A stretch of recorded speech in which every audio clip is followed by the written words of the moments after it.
Being the second most popular automatic scooter in India, TVS Jupiter is the only scooter that has successfully challenged Honda's dominance in the market. Though its sales numbers are far behind that of the Honda Activa, it has managed to fetch a good share of the market.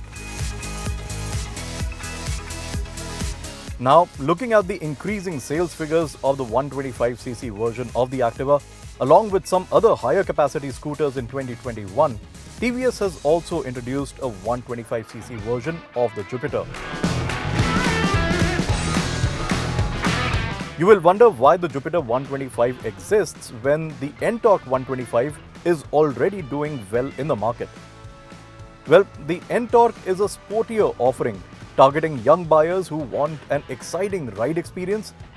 The Jupiter 125 is a completely different and a new product that targets the families that want a more practical and an all-round solution. And that is the reason behind its subtle and efficient design approach.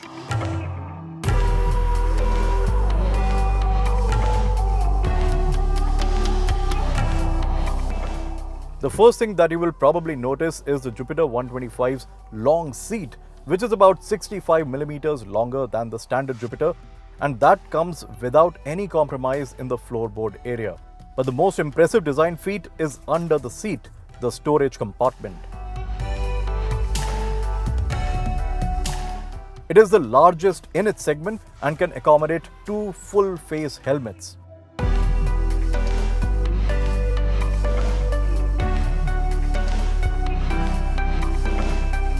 But how did TVS manage this extra space under the seat of the Jupiter 125? That is done by moving the fuel tank under the floorboard area. It is mounted safely between the lower cradle of the frame, and TVS has said that it is protected from the bottom as well. With that, the fuel filling system has also been shifted to the front, like that on a motorcycle, making the refueling process much more convenient and quicker.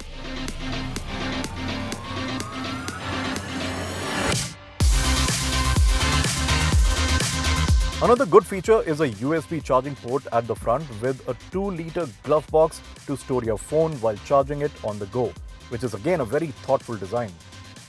The instrument console is a combination of analog and digital information display. The Jupiter 125 doesn't get smartphone connectivity or other fancy features like that in the NTORQ. But come to think of it, you don't need all of them in a family scooter. What it offers, apart from all the basic information, are multiple trip meters, a side stand indicator, TVS IntelliGo indicator, and a helmet reminder. There is a side stand cutoff switch as well that you might have seen in motorcycles. So the TVS Jupiter 125 will not start until you pull the side stand up, and it is a good safety feature.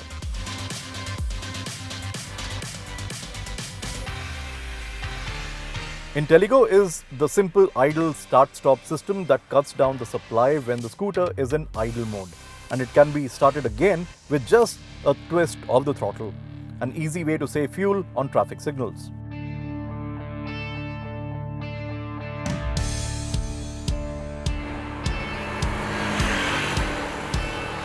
Coming to the ride experience, the Jupiter 125 is pretty impressive. The highlight of the scooter is its suspension, which settles down very well on damping as well as on rebound.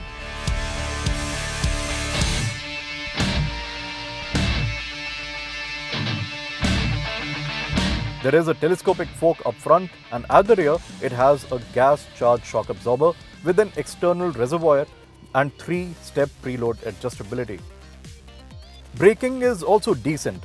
We tried the front disc brake version of the Jupiter 125 that gives you excellent stopping power, but there is very little feedback and progression. But thanks to the combined braking system, you don't feel nervous while braking.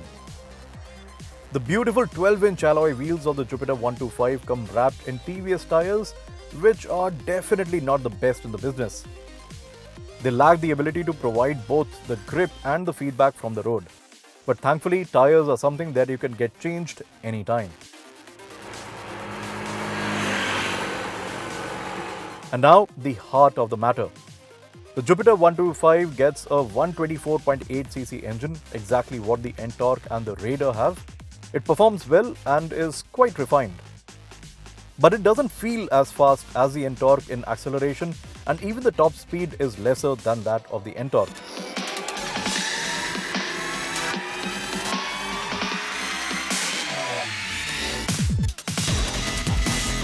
But the Jupiter 125 performs better than all of its rivals, and the most impressive thing is that the engine operates extremely smoothly. Overall, a very practical product in the 125cc scooter segment with all the necessary features, and we are sure that TVS will introduce some variants with advanced features very soon.